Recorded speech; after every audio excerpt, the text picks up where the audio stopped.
Hello from Supermoon Station, and today we're in Breckenridge, Colorado. We've just finished Near House at East Denver, and today we're going to discuss everything behind the scenes that happened during Near House with Alejandro. Hi, Elena. Hello. I'm very excited to be here. The truth is, I missed my flight, so it seems like the universe really wanted me to come to the mountains and get into these insiders conversation about the Near House. Yeah, I told you, Alejandro, you should have joined us from the very beginning. You would save some money on your canceled flight. Well, I donated the money to American Airlines. They needed that for sure. But so, Alejandro, you joined Near House for a second time. So I wanted to ask you, why Near House? Excellent question. I needed somewhere to stay. Now, I've always been a bit of a social person. I thrive in connecting with people and getting to know them, understand how they operate, and then seeking new opportunities. All the way back from university days, we had camps. So we get all the first years in a bus, ship them over to a cabin. Actually, it kind of looks like this one. And then it's amazing to see how those experiences really bring people together. And there's actually really good data to see how those camps actually increased people's ability to, network and help each other throughout university and even outcomes beyond that. So when I heard about the Near Houses, I got really excited because, I felt young again. And I wouldn't quite say it is a summer camp, but it's something similar, or I'd say even better. It's amazing to be able to finally meet in person all these near personalities that you've met or seen online. But it's not just a meeting of them, it's having all these experiences that really get you much closer together. And yeah, I feel like in 2 or 3 days with people, I get, like 6 months or 1 year's worth of interaction online. The trust, the ideas, the collaborations. We definitely gave a lot of opportunities to people to get closer, especially having a hot tub at the place. I cannot confirm or deny that I jumped on the bathtub, but it is certainly something that brings people together. I would probably define that as unstructured playtime. Not treat people like children. I guess this is not uni summer camp anymore, but definitely create all those opportunities for people to exchange. I personally really enjoyed, being a bystander, I guess, to some of the developers and the conversations going on, laptops out all the time, real work and code being pushed out. My quote for the event from Eugene the Dream was, "While you were sleeping, I may have passed out on a couch. We just pushed out 2 new features to Near Social."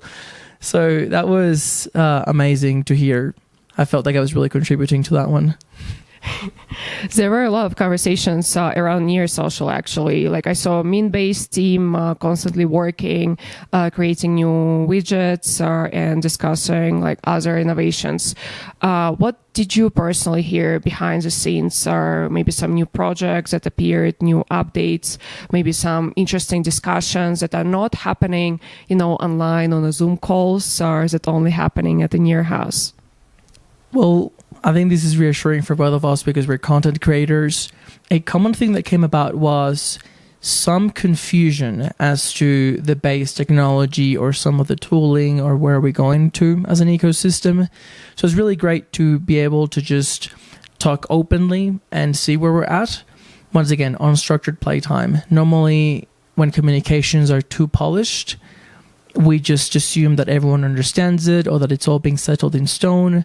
But in reality, it was great to see the builders and the people really driving that future, exchanging ideas and pretty much iterating and improving on the go, which was amazing. No, absolutely. And actually so we were renting Flora House, and we really appreciate Flora House for hosting the whole Near community during East Denver. And Jen, who is an owner of Flora House, she was overhearing conversations, and she was saying, guys, I've never seen such a professional team, because everyone was staying till late, just coding, hacking together. And she says the depth of conversations was so impressive. She'd never seen or heard anything like that in her life. Shout out to Jen. I think that we may have set the expectations very low for her because we were kind of afraid that we were going to destroy the house. Good news are, it seems like you're getting your bond back, so things went really well. And other thing that Jane picked up on, which I thought was hilarious, was that there was the freedom for everyone to be the best version of themselves. And we basically had two crews. One was the morning crew. That was the less popular one, but that was me. It was me, Trevin, a couple others that woke up really early and just like met, early morning and started cranking out things, 6, 7, 8 a.m. And then there was the late night crew. People that just cranked code until they literally passed out from sleep. And, there was everything in between. We had people giving talks. We have people attending workshops. It was, for an event that is so large, and we're talking about 8 stages in the main venue, we're talking about a bunch of side events. It was actually like a, what do you call it? Hive mind. It was like having a hive mind where we would all break out during the day. There was always someone to, attend an event with and share information and tips, and then come back together and basically debrief each other on what we learned, what's going on, what's exciting for the day ahead. I think honestly it was the best way to live such a jam-packed experience, such as East Denver. No, absolutely. And our initial mission was to help people to connect on a different level, more on a personal level, so people get to know each other, they start trusting each other, because we believe once the trust exists, it's easier to collaborate, it's easier to build projects and just maybe even co-found another project in a near ecosystem. And it made me realize how well this experience works when Ilya came to the house. Because normally I don't think people would ask questions that they asked to Ilya, and we promise that we're going to keep it off the record. So we're not going to mention anything in detail that was happening during this 2-hour session with Ilya. But I was really impressed that people were just standing up. They were asking really in-depth questions. They were bringing up important suggestions on how to scale near ecosystem. And they were all united when they were asking these questions. They were helping each other and supporting each other. Yeah, there's something really interesting about having that trust layer that enables you to open up and ask questions that are really uncomfortable questions.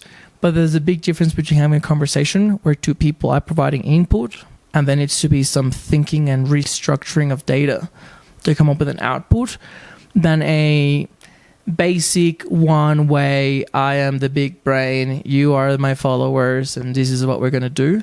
So it was very exciting to see that there are these opportunities for the community to come together. I think that the fact that it wasn't recorded was huge. I think that the fact that it wasn't organized by the Near Foundation was huge. I think the fact that there was no one from the Near Foundation or other core team members there. It was a community-driven event. It was amazing to see Ilya at the same level as the rest of us. Everyone asked questions. We had a good laugh. Things may have been tense. You'll never know because it was a private conversation. But it was certainly one of those experiences that I know that there was definitely a before and an after. And it'd be great if we could have more of those. No, absolutely. And it made me realize it's impossible to have this conversation just at the conference, or even if you book a private, conference room for this conversation, because there is this trust around the community. But the fact that it's a private residence where people live, they feel completely comfortable when it comes to questions, suggestions, they can speak the truth, they can speak their mind without any worries that this conversation will be taken from, just wrong, out of context. That's very important, especially I may or may not be an extrovert, never been tested. But when you are around people that are more introverted, it takes time to open up and to feel comfortable. And sometimes it's literally just like time being in the vicinity of others, knowing that they're not a threat, that they're chill, that they're working on the same things. So I do think that when you are staying together, you really do maximize for that shared time. It may seem silly, but going out for dinner instead of eating by yourself in a hotel room, or having breakfast together instead of, skipping breakfast, although fasting would have been healthy. that really adds up. So yeah, definitely. You could probably get that same conversation in a conference, but it would take... Actually, no, I don't think you could get the same conversation in a conference. You can't. And the reason why is because without going into much detail about what we spoke about, a conference may be seen as more confrontational. Is the panel versus the people, or the speaker versus the people, or you just don't know who's asking the question. So it was really nice to know that, hey, we're all in the same house, we're all working towards the same goal, questions are coming from a good place, answers are well received as well. My favorite part was when questions were asked to Ilya. He'd have a short answer and then open it up. I am not the supreme leader. Anyone can contribute towards this problem, and we did have some community members giving some excellent input. Absolutely, and it was impressive when he left. The conversation continued. People were actually working out their possible solutions for all the suggestions, all the questions, all the potential issues that were brought up. And I think that's really crucial because, to your point, Ilya mentions that he's not the supreme leader, and the community should contribute if we're trying to build a decentralized ecosystem where community is taking the leading role. They're bringing up suggestions and they should work on improvements. And I saw a community working on these improvements. And I think that was a really, really huge achievement. To quote Ilya, what's stopping you from taking action? Exactly. One thing that I really liked about the house, and to be honest, I'd like to see more. I know that the initial focus of the house was developers. And I am a diehard for getting more developers and builders into the space. I really enjoyed seeing the mix of developers and builders. And by builders, I'm saying it could be anything. It could be more on the creator side, business side, any vertical that you choose. Because one thing that was clear from those conversations was that developers have had limited exposure to the governance side of things. They kind of don't know what's happening. That's been changing a lot. And the people on the governance side of things may not always know some of the intricacies that go into building some stuff, or may not know what's the latest being built because these people may be in their basements or just wherever they can get that deep focus. It was actually really exciting to see these two very important groups coming together and the pace of collaboration and ideas. Things that would be amazing, say, around reputation and trust building to support the governance, found really interesting flywheels of collaboration of people that are already working on similar stuff, suggestions from very smart people that already had ideas. Like, this is how you advance an ecosystem forward. And yeah, I'm just really sad that we're not always in the same city to make this a permanent cult. No, absolutely. And also, from a Supermoon perspective, we always trying to focus on the blend. That's what you were mentioning, right? We can bring developers in the one house, but we always believe there should be additional expertise, like business development, marketing, because that's how you build. You have to have a mixture of different expertise, because creating a project is not only coding, it's not only developing, but it's also marketing this project. It's also understanding how to push it to the market, how to create a proper business strategy. And that's how Supermoon is trying to unite and bridge community of people with different expertise to help them to get this lacking expertise and scale faster. And I know that we also did a lot of interviews with founders at the house, and our producer Chris Michael wanted to show some interesting fragments. Shout out to Chris Michael. We did, I believe, more than 15 interviews, and you had one of these interviews where we were discussing, and we were going to get back to that interview in a bit. But every interview we were asking builders and founders one question: is their craziest story from a crypto space? No interviews? No interviews? That's not the clips I have. Not everyone answered those questions. Yeah, we were asking different questions, and we will jump to some of the clips right now.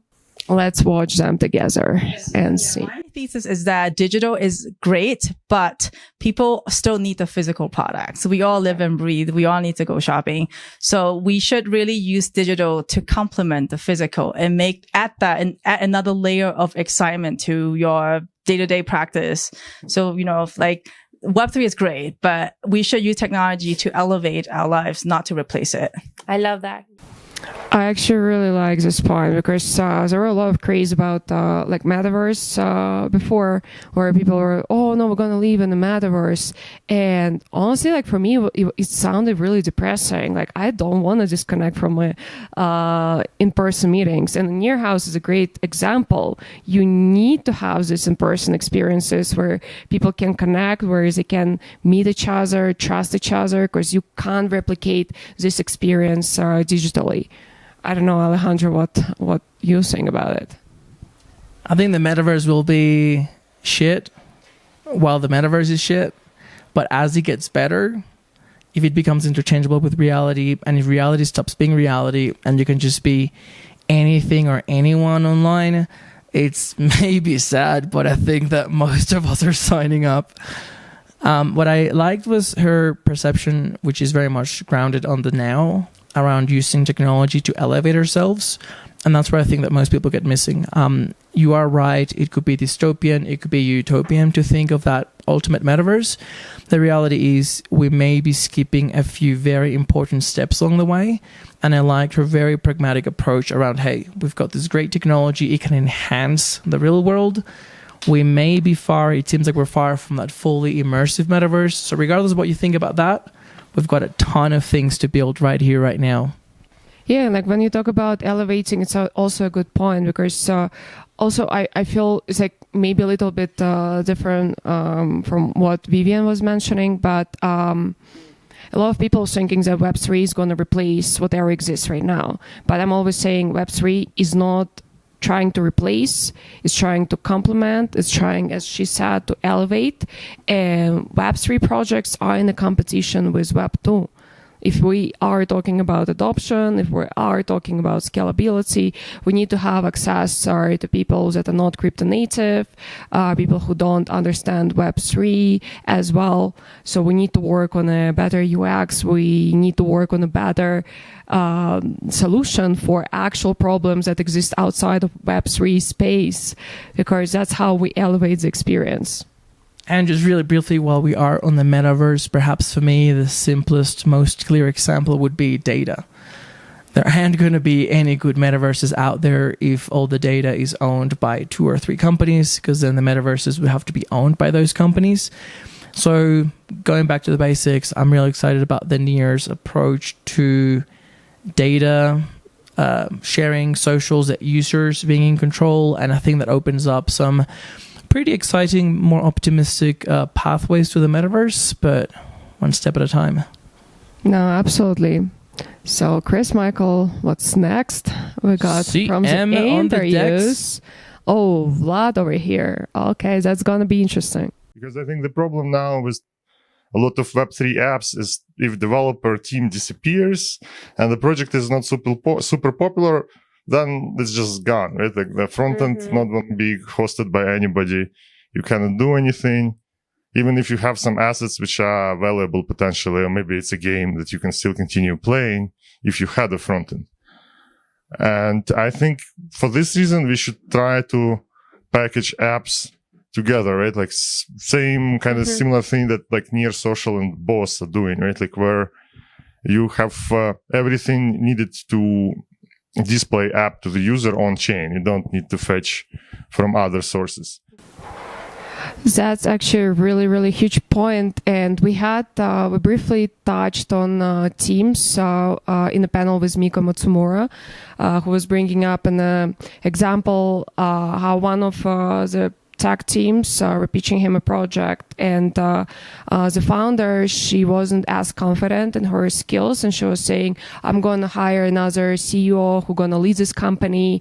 And he said, no, absolutely no. Like, I'm going to invest in this project only if you are the CEO, because founders have something that other people don't. It's a passion about the project. Without this passion, without this willingness or to sacrifice, take an extra step in order to build your project, you cannot scale, you cannot grow this project as fast, you cannot work efficiently, and no one else can read your mind or replicate your initial vision. So leaders of the team, the founders are crucial. So of course, if a founding team disappears, it's really hard to revive the project and continue building it because the initial vision is just different. I think you're 100% correct as far as the mindset goes. The interesting bit that Vlad seems to be pointing at is more at the core tech layer, namely resilience. So I guess that the team could disappear because they got bored, or the team may have to disappear themselves before they get disappeared. So talking about resilience broadly, that ability to create an application that will transcend your involvement and removing what is currently the blocker around somebody has to host the front end and whomever does is attributed ownership. The decentralized front end idea becomes extremely powerful because now everything is packaged on chain and anyone can use it. There's some really interesting thought exercises I've been doing around, what decentralization really means, especially when you look at projects running, real yield projects. There are users, there are revenue models embedded into the whatever it is they're doing, let's say trading on chain. And what I find really interesting is that at the moment, because the technology is super early, we still have those founders, we still have a lot of engineers and teams around it. But my question and my test for real decentralization always is if or when the teams disappear, and eventually they should step down because, I guess the constant product development is something that is yet to be seen in Web3. But the real question is, will that product still work? The best and perhaps only example we have to date is Bitcoin. It's been a good 10 years since Satoshi left. And even though the network does have active contributors, we can see how the resiliency of the product has been built at that core layer. And that's something really unique that I think that Near is introducing with the blockchain operating system, aka BOSS, and Web4, which is Vlad's project. I think from when we talk about Bitcoin, it might be an initial example of this decentralization when project continue working, operating, and people continue, I would say, not just building but spreading it across the world and believing in it. I think the important part that I keep bringing every time is the values. Because Bitcoin had very well-determined values the community could easily pick up and continue because they just believe in the same values, they experience the same pain. And that's kind of, I would say, a crucial recipe for your project to survive, even if your core building team is out of the project. But at the same time, with Near, I think it's going to be an interesting example of our decentralization and looking how other teams can continue building projects that they didn't initially found it. For me, it's all about values. If values are there, if the mission of a project is there, it might be easier for other technical teams or even BD teams to pick it up and continue building. However, if it's just project because without a certain mission, without certain solution, it might just simply be that because no one understands what were the values and ideas of initial founding team. I agree. So then we have the actual code. Now we have the front end. The values also need to be immutable on chain. Next video. Proof of values. Copyright that. That's really exciting. And why did you choose Near out of, there's so many blockchains to build on? So there's definitely a lot of blockchains, and we saw the easeability of gas fees, scalability, sharding, which honestly everyone talks about, but I feel like people don't understand with Ethereum, for example. On average, I will pay $2 to $3 just for one single transaction. On Near, it can be easily just 1 cent. which I think is mind-boggling, and not enough people talk about that. And it's fast, it's secure. More and more people are coming on to it overall. It's just a fantastic blockchain to be a part of, and we're excited just to keep pushing for more people. So I think like a conversation about Near is always an interesting one, and considering that Supermoon Camp is also chain agnostic, but I've been telling to people we've been working with Near closer than with anyone else, and a lot of that was coming obviously not from a gas fees. Like, we don't really care about it from a community perspective. What we care about is decentralization and the values. I again mentioning it, but values are really, really crucial for us. We want to see teams that are interested in decentralizing the space, because I feel crypto and Web3 moving backwards instead of moving towards decentralization. And we see a lot of blockchain projects that obviously are not decentralized. No one is decentralized right now except for Bitcoin, because it's all comes on a dependency on cloud servers, where AWS dominates the market. But it's about trying to build it long term, because some projects are just not trying to do it at all. They're just saying that, yeah, we're a blockchain. You're not really blockchain. You're not decentralized at all. You don't have same values. And I think the Near ecosystem has something that many others don't, is this belief in different governance model, in separating money from the government, and building a decentralized world. Yeah, I do wonder what applications Trevin is using at what time of the day, because $2 or $3 for an ETH transaction seems very cheap to me these days, but that's a side issue. He brings up a very important point, which is very much related to what you're saying, and that is everyone talks about it, but it is on-chain, on mainnet for Near.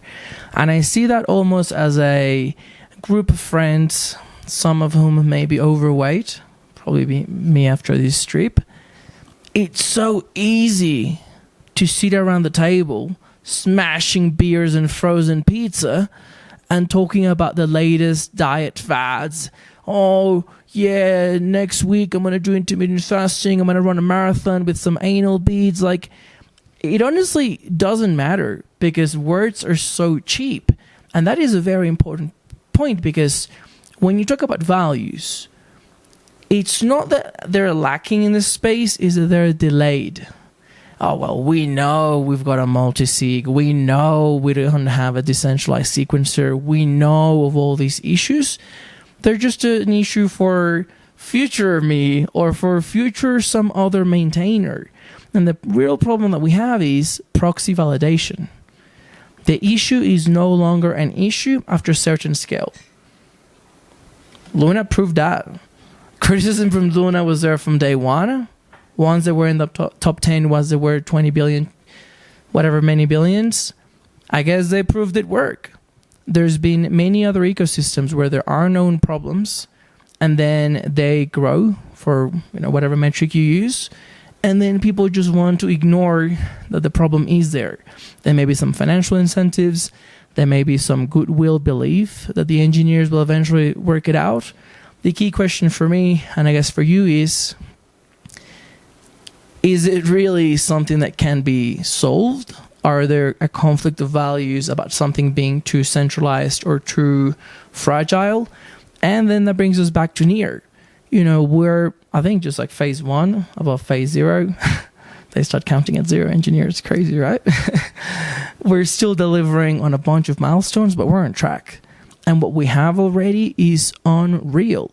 And that's why I think that content creators, by the way, Trevin is a content creator, which is very impressive for him to be drawn to Near, because he could be really making the exact same work anywhere. It's very nice to see people that can recognize the level of sophistication and advancement of the technology that is available today. And every day, the core team keeps delivering new stuff, like, a blockchain operating system is just the latest. Teams keep pushing the boundaries to see what can I build with this amazing new set of tools. And yeah, I think that it may be a small but rapidly evolving ecosystem, and I'm here for it. And I think when you're talking about other projects, it's also like the more centralized you are, the more private information you have. And of course, every project has issues. It's impossible to build anything without bugs, without any issues. And it's just when you start growing and you hoping that it's going to be eventually solved and just covering up all the issues you have, of course it turns into a massive explosion like we had with Luna and many other projects during the crash. And I'm not surprised, and I think it was kind of a healthy situation on the market, because people also need to realize that you cannot cover up all your bugs, all your issues forever. You can't just believe that everything going to be magically solved. And thinking about how to build in a resilient way is really important. And I also think that Near spent a really long time to actually advancing their tech part. And I'm not a builder. Like, I've heard this feedback from so many people, even outside of a Near ecosystem. I constantly hear from people who are not a part of a Near ecosystem how strong Near tech is. And I think it's a really good sign. Yeah, Near ships first and they market later, which hasn't always been the best for us.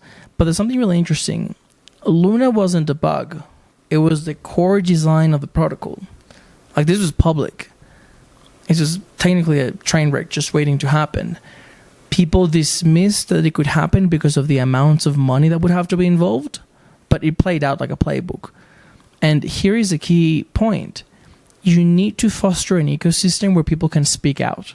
And you need to foster an ecosystem where conversations around things that may or may not be working can happen, and where potential threats can be assessed and mitigated. And I think that is not only the environment that we're creating with Near House and all the events that Near is sponsoring, and that we seem to be attending all of them, but also, even if you think about marketing, maybe that is one of the reasons why the engineers have never really pushed marketing too hard, because often when teams market, or at least in Web3, there seems to be a position of confidence, of superiority. We've figured this shit out and it's the best and it's to the moon. So it's really interesting, how can we maintain that humility to acknowledge that no code is perfect and we actually need more people to contribute to it, have the open-mindedness to talk about things as needed, and proudly say Near is a boss. How can we strike that balance? And another point that I really liked, and also to our conversation about Luna, because I spent a good amount of time stress testing a lot of different applications and like cryptocurrency projects back in the days. Luna never did the stress testing that they were supposed to do, like at extreme scenario. Because I just personally never believed in algo stablecoins. I don't think this model actually works at extreme scenarios right now with a lack of liquidity. But another point is overcomplicating. A lot of projects just trying to overcomplicate. And when you overcomplicate, that's when the crash is happening. That's when you have more bugs, more issues. Your design is just wrong, no matter what you're trying to do. And I think in case of Near, I really like that a lot of conversations are also touching on UX UI, how to make it simpler for people to actually use it.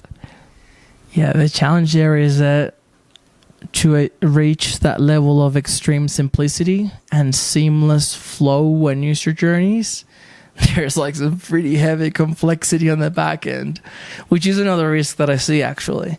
There are protocols that are actually catering for like the lowest common denominator. They're not really facing like the proper challenges of scalability. It's like, yeah, we'll have rollups and shards, but they won't talk to each other. You know, there's always an extra mile that people don't like to talk about because they don't have an answer for.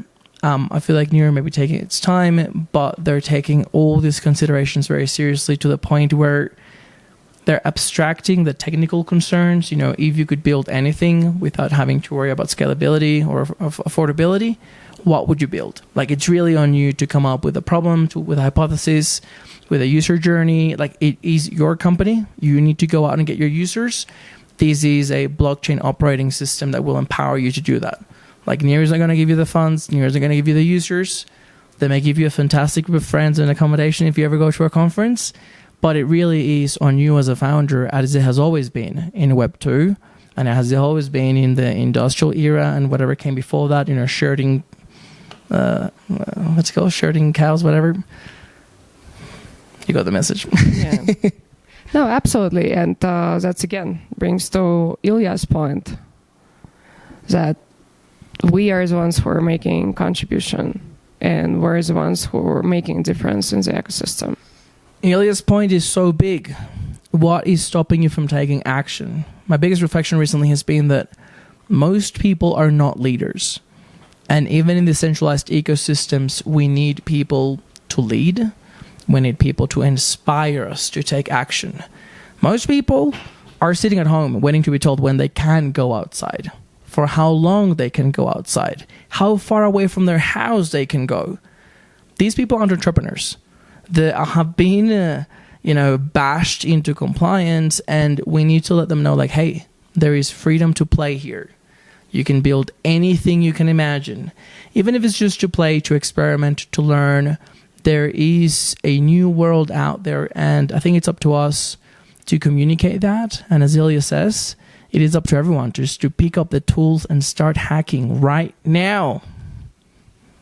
And lead by an example. So I think it's also what Near community is showing to everyone else, what is possible to do in a decentralized world. I even started learning how to code myself. Really? It's still on my to-do list. Well, I saw Ilya's presentation originally in Seoul in Korea around JavaScript, and I've been learning more and more about Near, and I'm getting to the point where, well, if they handle all that baseline, like I don't have to worry about the blockchain, the scalability and whatnot, and there are increasingly more and more accessible languages, like you can build an application in Web3 using just JavaScript. My reasoning is I could learn JavaScript. Like even if I just get to the point of being able to go through other people's code and understand what's going on, like that's why Near Social is so exciting right now. Any widget that you see on Near Social, there's a fork button, and you immediately see all the code and you can start tweaking and iterating with it. It's an amazing hands-on learning experience that I still think I'm young and I may not be the next coding wizard, but I definitely want to be able to interact with it at a deeper level. I definitely want to learn some coding. We should enroll to another Near house for newbies. These interviews going to come back to haunt us in a few years' time. How much can you code? Hello, world. And I believe Chris Michael still has one more video to show us, right? Oh, one more. Oh, Lucky last. one more. Oh, that's a special one. That's a special one. Now on my personal podcast, Wild User Interviews podcast. Some of the challenges I see in the ecosystem now is we've got some really good builders and we've got some really good products. But we're struggling in both communicating why the technology is different or why it matters. Like the way that I describe it is we need to find ways to spark people's imagination. Like what could I build with that tech stack? Like that's how early we are. So yeah, it's... Wow, some deep conversation over there. That was very deep from a very clever and hot man. So do you want to elaborate a little bit more? I know we touched on this point already. And yeah, look, I may want to give comedy a go. I think I could be a good stand-up comedian. And the problem with someone that has ambition in that field, and it could be any field, but I'm using stand-up comedy as an example, is that when I go to watch comedy now, I don't enjoy it. Because I'm trying to tease apart what they're saying, the techniques, and I just keep thinking I could do better. Like the delivery, maybe the story, like your mind is searching through your own lived experiences and your own interests, how you could do better. Like it's inspiring in a way. It's like healthy competition. I think that we are at that stage in Web3 right now. We don't have any users. While we have our developers who keep seeing what other people are building and being inspired to, I would do that differently, tweak these, join forces. It's very hard right now to do marketing to attract users because the products are very early stage. And it's very hard to attract like cheerleaders for these products from the developer crowd Because they may be thinking like, dude, with this tech stack, I want to take these from A chain, these from B chain, these from my own lived experience in Tokyo, whatever the case may be. That's where we need to be playing at right now. And it's very hard because if you promote technical, it may be too technical for some people. If you promote the product, then you're not really inviting people to build. It's a weird mix. And that's why I think that something like the Near House was perfect, because to be invited, you must by definition already be building something awesome on Near. I don't think anyone that came here was, empty-handed. But it was about having that conversation and collaboration of, okay, if in 3 days' time I could supercharge my knowledge and get to really learn from someone who's an expert in that field as much as I can, and just, brainstorm in a bathtub till 3 a.m. in the morning, that is pushing the boundaries to what we can build. And as I mentioned before, like we had 2 features to Near Social shipped right there while I was sleeping on the couch. It was feedback, brainstorming, and yeah, I think that's the challenge that we have. How can we reconcile attracting the builders when we can't promote the idea because it is going to be their idea, but we have to promote the tech stack and what it can do, plus the cool things that some people are doing on it now? Yeah, I think it's a lot of challenges that we're facing right now, just to explain the possibilities, because when you're trying to say you can build anything, it's like it's really broad, right? People don't understand what is anything, like what can I build? And to your point, like a lot of people staying at home and like waiting for directions.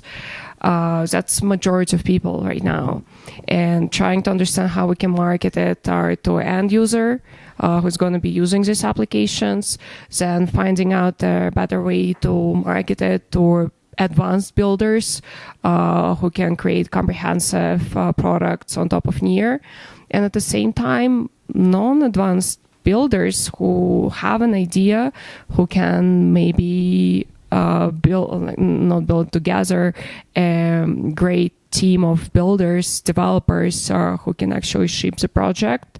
I think that's a challenge, because it's a combination of marketing, maybe technical workshops, and I don't know, like community building. But that is a combination that I've seen to be the most successful. Have an in real life event, get people with ideas. Like, hey, I want to create a fasting app.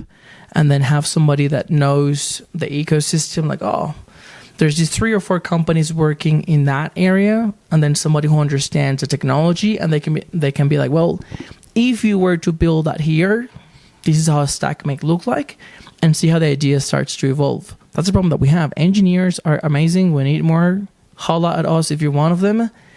They are not always the people idea. The people idea are batshit crazy. They could be anywhere in the world. They could be doing anything right now. We need people with that vision and that founder mindset to meet with people that have a deeper understanding of the technology and to really start to bring things down to earth. Who knows? We could have a decentralized science where people are aggregating information about their fasting patterns and their, quantified self-movement devices. This is all technically possible. We just need somebody who's crazy enough to do it.